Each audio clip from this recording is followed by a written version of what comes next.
By transcription, the National Broadcasting Company presents CounterSpy.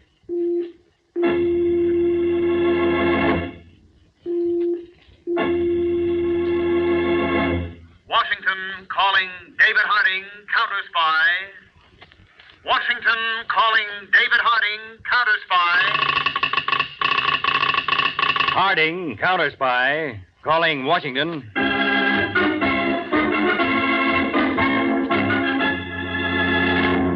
United States counterspies, especially appointed to investigate and combat the enemies of our country, both at home and abroad. These CounterSpy reports to the American people are brought to you each week at this time. Now, the case of the kleptomaniac clues.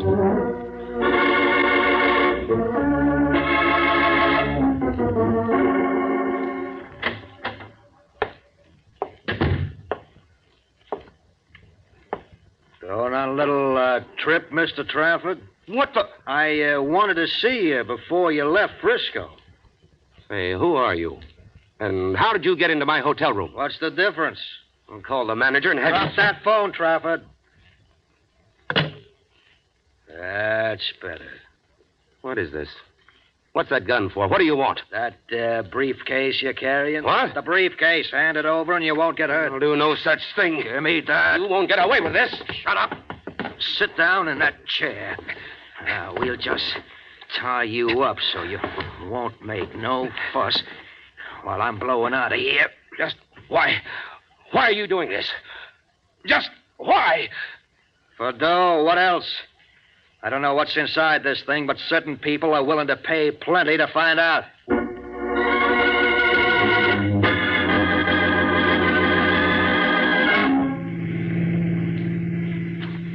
Well, Mitchell, you glad to be back in San Francisco again? Or is that a foolish question? In view of being met at the boat by you, love, let's say it's a superfluous one. Darling. Always the appropriate sentiment. Well, the Orient has its fascination, Elise, but it does not have you. I hope it was dull, of course. Oh, business was quite good, but nothing else. And speaking of business, how is our little curio shop with its clocks, knickknacks, and whatnot? Excellent, darling. Good. I'm expecting a rather interesting shipment soon. Oh? Will that mean another seagoing excursion for me? It could. Perhaps I'll go with you this time. Would you like that? I refuse to answer a question like that. Its intent is much too obvious. Ah, darling. Oh, here we are. Here you are, driver. Keep the change.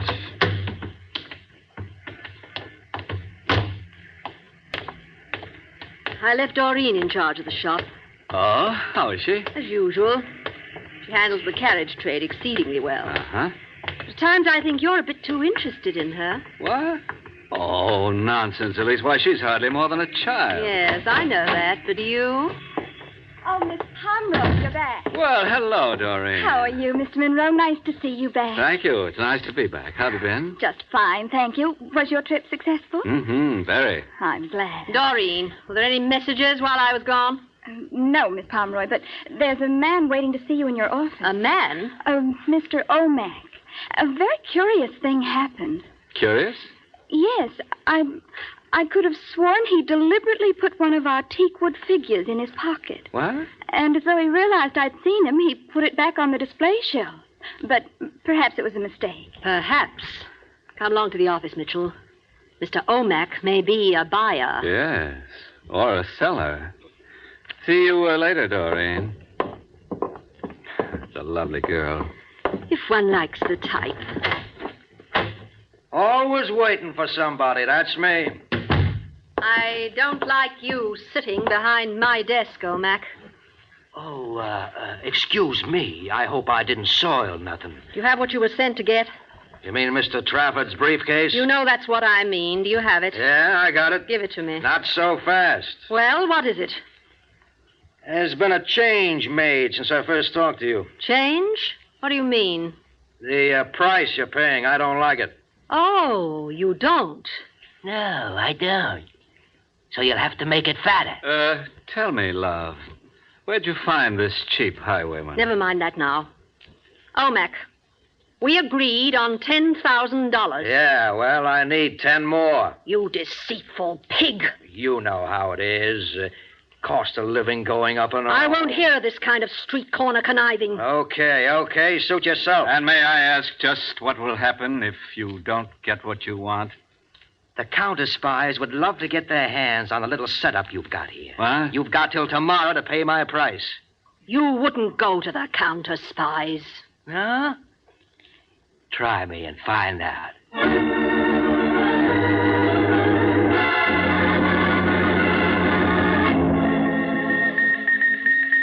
David Harding, CounterSpy Headquarters, Washington. To San Francisco Field Office. Special directive to Agent Carl Braden. Mr. George Trafford. Proceed on description of man who stole briefcase and on any other information Trafford can supply.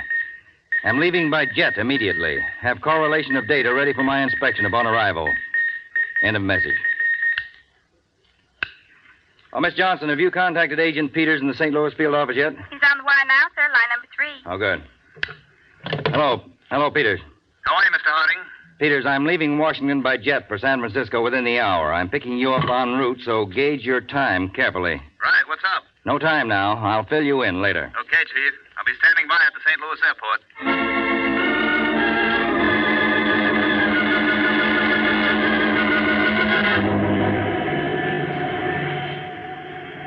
And preparatory to leaving San Francisco, Trafford stopped to rest at a hotel until his train was due to depart for Washington.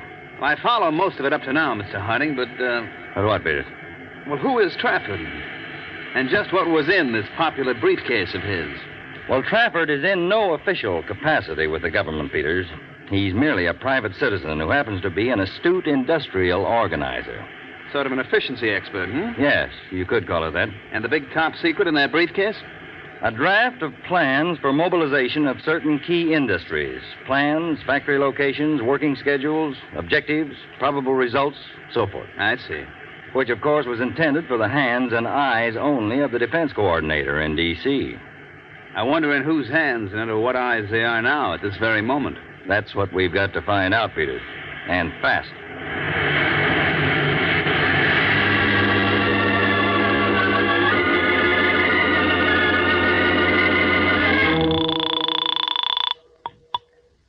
Hello? Oh, Mac, this is Elise Pomeroy. I was expecting your call. Quite sure of yourself, aren't you? Yeah. And I'm even more sure of you. You still demand 10,000 more? That's right. I was thinking of a counter offer. Shall we say 7,500? You know, I can't hear a word you're saying. 8,000. I still can't hear you. So long, Miss Pomeroy. Wait. My price stands at 20,000. You can't auction with me. 20,000, or like I said, the briefcase goes to the CounterSpies. All right. Very well. You shall have your money. I wasn't worried for a second. Love. Don't be insolent. Why not? I can afford it. I'll have the money for you at 11 o'clock tonight. Where do I pick it up? My home, 245 Ridgewood Drive. Ridgewood Drive. Okay, love. I'll be there.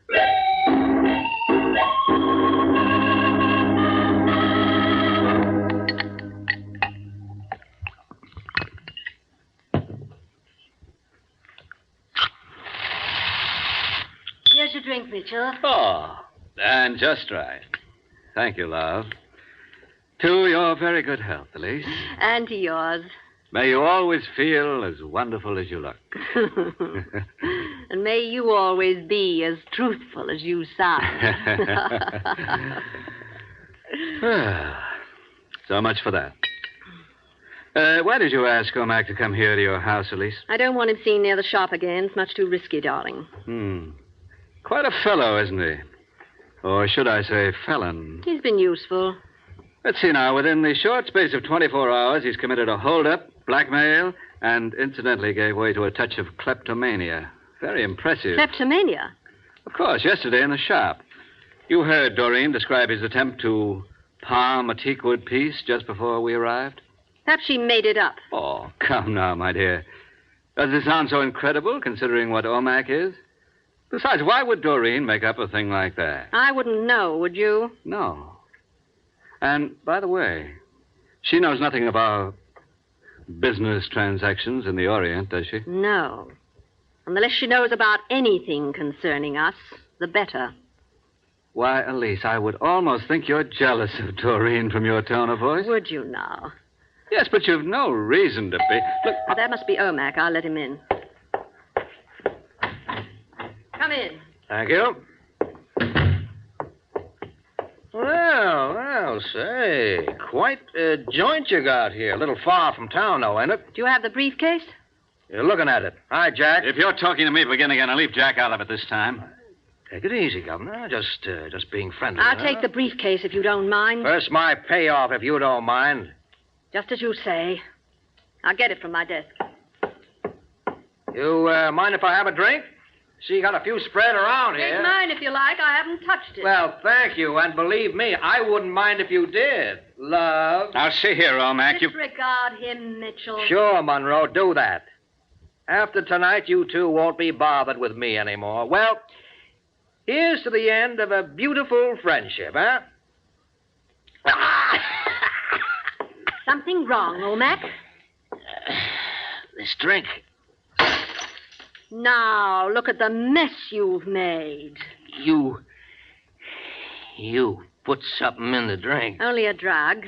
A very quick, effective, and deadly poison. I'll kill you. A very quick poison, Omac. Even quicker when you expend energy unnecessarily. I'll get you. The end of a beautiful friendship. Exactly as he said. Elise. I should have let you in on my little plan, I suppose. Well, I didn't expect anything like this. Don't be so shocked, darling.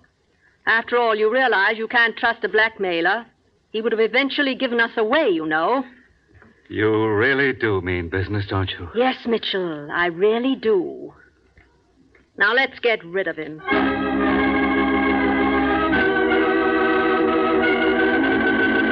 Well, that's about the size of it, Mr. Harding, and I have no idea how he got into that hotel room. Or who could have sent him, Mr. Trafford? No, I'm afraid not. My completion of the draft, as well as my trip to the Capitol, was strictly secret as far as I know. But you'll be able to identify this man when we pick him up. Oh, absolutely, Mr. Peters. Mr. Harding, isn't it possible that he's passed the plans to another party by now? Yes, more than likely. Can't a new draft of your survey be substituted? Oh, yes, certainly. With putting in another 7 or 8 months on relocations and shifting schedules.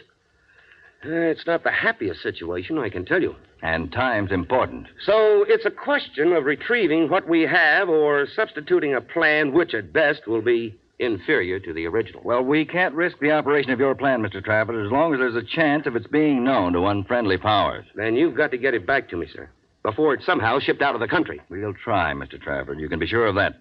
We're going to try every way possible.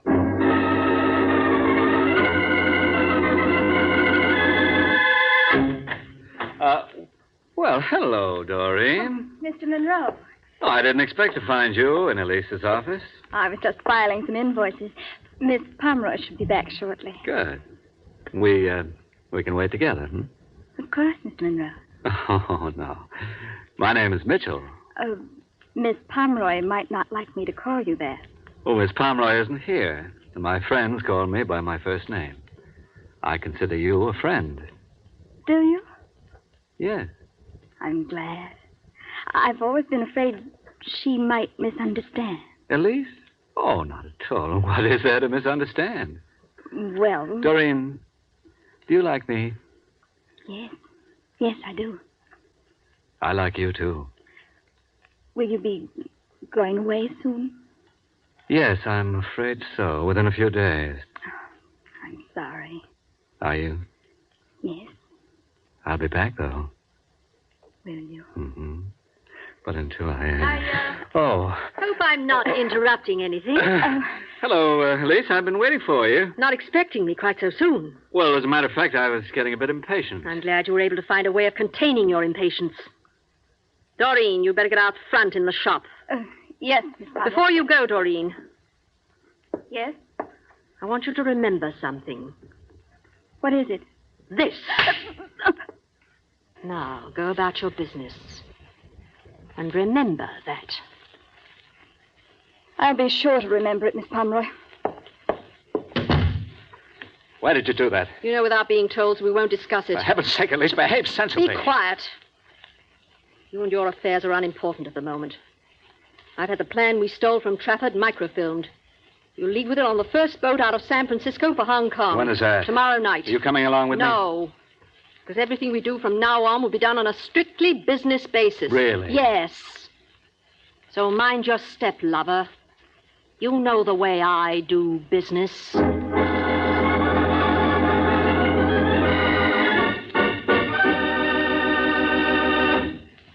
You are listening to the case of the kleptomaniac Clues on CounterSpy. There's a big evening's entertainment with the chimes today and every Sunday over most of these same NBC stations. The big show brings you 90 minutes of the very best in comedy, music, and drama with Tallulah, the distaff dynamo, and the leading personalities of show business. The Phil Harris-Alice Faye show means 30 mad and delightful minutes with the unconventional Harrises and their friends. Hedda Hopper brings you dramatized stories of Broadway and Hollywood. Tales of the Texas Rangers stars Joel McCrae in an authentic drama from the files of the nation's oldest police force. And genial Jack Parr quizzes a group of courageous contestants on the $64 question. Remember, the chimes are your invitation. Now, back to CounterSpy.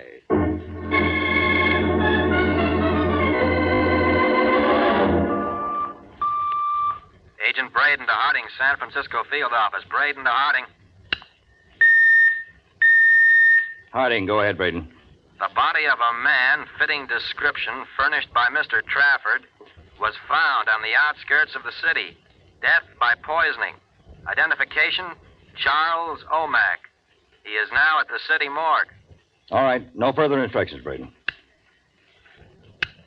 Yes, Chief. Pick up Mr. Trafford, Peters, and meet me at the city morgue. A dead man just turned up who may be the one. We'll need Trafford to identify him.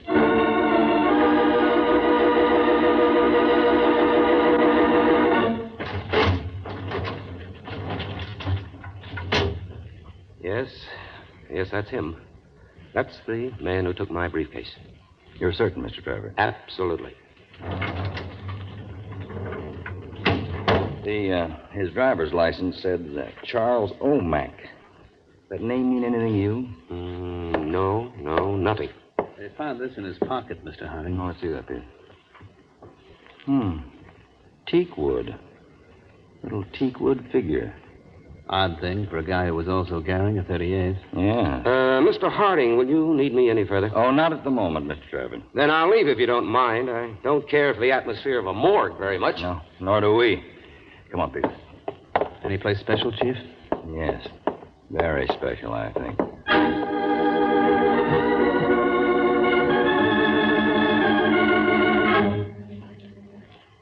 I'd like to help you, Mr. Harding, of course, but I don't see how I can. Well, this man O'Mac was carrying in his pocket a small teakwood figure on the base of which was the name of your shop, Miss Pomeroy. That's strange, I'll admit, but I'm at a total loss to explain it. You're quite sure that you've never heard the name Charles O'Mac? I'm sure I'd remember if I had. Would you have any record of sale on such an item? Hardly. Not a terribly expensive piece. That one sells for $2. And as you can see, I have many more of the same type on display here in my shop. Yes, I see. Oh, hello, Mitchell. Hello, Alice. This is my business associate, Mr. Monroe. Mitchell, this is Mr. Harding and Mr. Peters of the United States CounterSpies. Gentlemen, how do you do? How are you? They seem to think that we might have information concerning a man named O'Mac who was killed recently. O'Mac? Ever hear the name, Mr. Monroe? No, I don't believe I have. Well, we'll bother you no further at the moment. Should anything of importance occur to you, you'll contact us, of course. Of course. Goodbye. Thank you very much.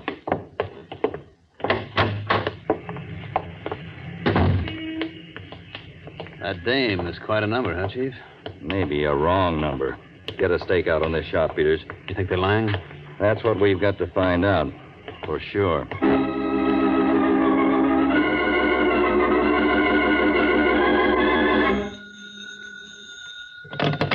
Harding speaking. Mr. Harding, this is Doreen Bridgeton. Yes? I work in Miss Pomeroy's shop. I was there this afternoon when you were questioning her. Let's go on. I remained out of sight, but I could hear everything that was said. I see. Go ahead, Miss Bridgeton. She lied to you. She did know a man named Omac. He was in the shop the day before yesterday. Will you swear to that in court? Should we call upon you? I'll be happy to, Mr. Harding. Most happy to. Well, where can you be reached? Hello? Hello?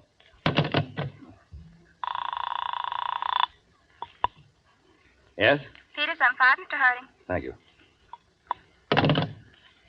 Go ahead, Peters. Dave, I have that stakeout on the curio shop, and I personally tailed Monroe. What did you find out? He picked up a steamship ticket for the Trigania leaving for Hong Kong tomorrow night. I checked with the clerk.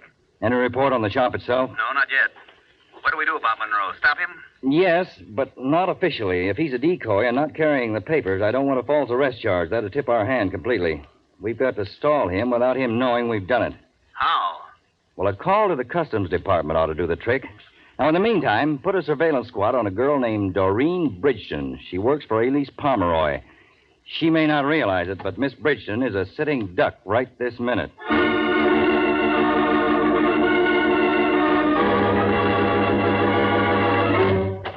I'll come in, Peter. Got a check in from Braden, Mr. Harding. Monroe's gone to the dock. Good. I expect a call from Customs on that any minute. Now, you have a man watching Doreen Bridgeton's apartment, huh? Since last night. Good. Oh, this is it. We hope. Harding. Yes. Oh, fine. Fine. No, nothing else. And thank you very much. All right. Goodbye. What, Chief? The customs people wound Mr. Monroe in red tape, the details of which I'll spare you, and revoked his passport temporarily. Which means he won't sail tonight. Or any other night.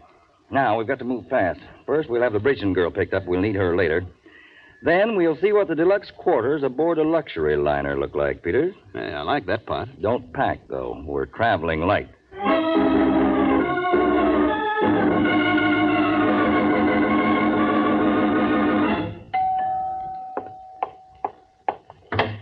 Mitchell, Hello, Elise. what are you doing here? Why aren't you aboard ship? It seems the best laid schemes of mice and men. Will you make sense? All right, my passport's been revoked. I can't sail. What? I think I speak distinctly.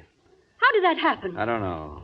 Some sort of a mix-up on dates. Oh, you are an idiot. This changes everything. Give me your ticket. Huh? Ticket? You still have that, don't you? Yes. Well, give it to me. All right. Well, what are you going to do? I have an hour and a half to make the boat. I'll sail in your place. Where's the microfilm? My wristwatch case. Well, give it to me. All right. Here, take it. I've got to rush. At least my passport's in order. Now, listen, you can't leave me here holding the bag, my sweet. I won't take Oh, it. do be still. You're such a bore. A bore, is it? We'll see how boring I am.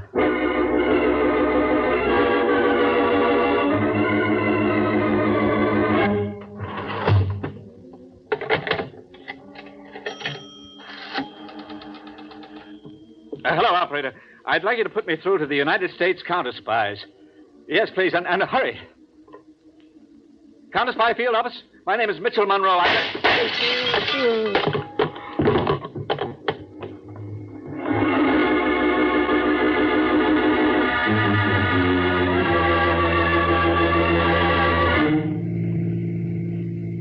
We should be at the dock in a few minutes, Mr. Harding. Hope our suspect doesn't miss the boat. We'll ask the captain to postpone sailing time if necessary. But I don't think it will be. Agent Braden to David Harding in control car S1. Harding, come in, Braden. Mitchell Monroe was shot and killed about 15 minutes ago while attempting to call our field office from a pay station. How did you check it that quickly, Braden? The receiver was off the hook. We got a police report on it within a few minutes after. All right, Braden, no instructions. Little Elise is going to have plenty to answer for, Chief. Let's get to that boat, Peters. Step on it.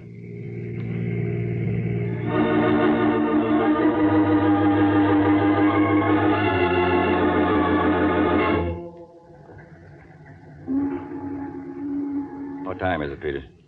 20 minutes to midnight and it's sailing time, too. I wish something would break, Chief. It will. Don't worry. I'm getting a little too accustomed to the grandeur of this deck cabin. Kind of tempts me to chuck everything and go for a little cruise myself. Well, Miss Pomeroy.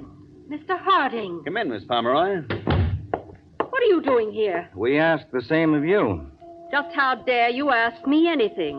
What right have you to be in my cabin? We thought it was Mr. Monroe's cabin. It's in his name. What of it? He had passport trouble.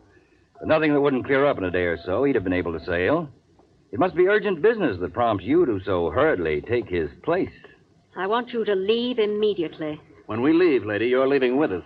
On what charge? Treason for one. Murder for another. Ridiculous. I think we'll be able to make it stick, Miss Pomeroy. I'm sure that a thorough search of your belongings will reveal the presence of certain top-secret plans for wartime mobilization of industry in this country. You're mad. Probably on microfilm.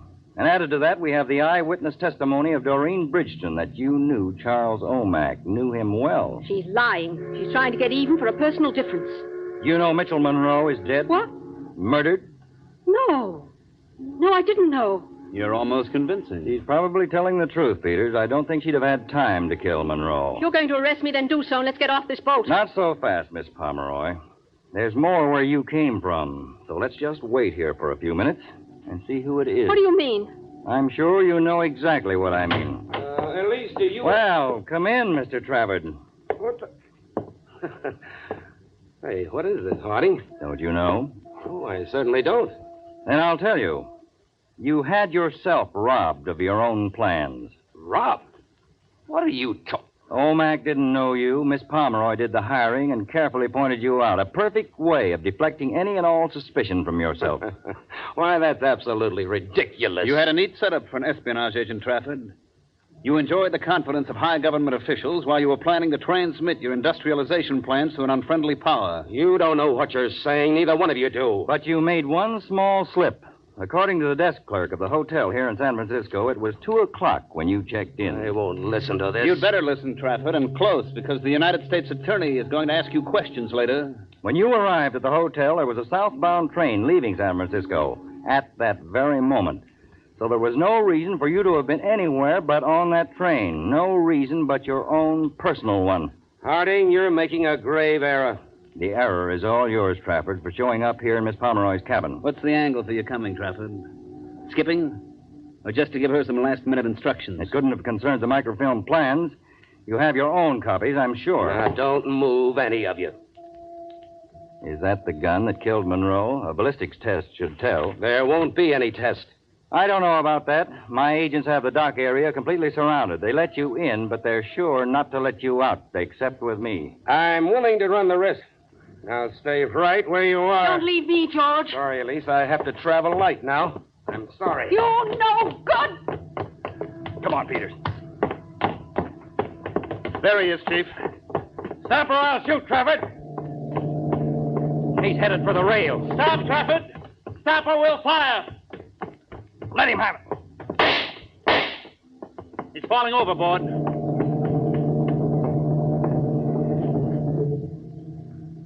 He's finished, Chief. Yes, but Miss Pomeroy isn't. Not yet.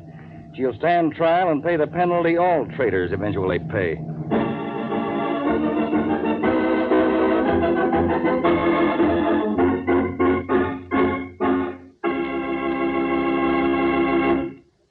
Tune in every week, same time, same station, to CounterSpy.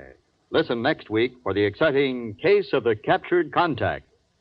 When a famous lecturer canceled his tour, a solicitous friend canceled his life by murder.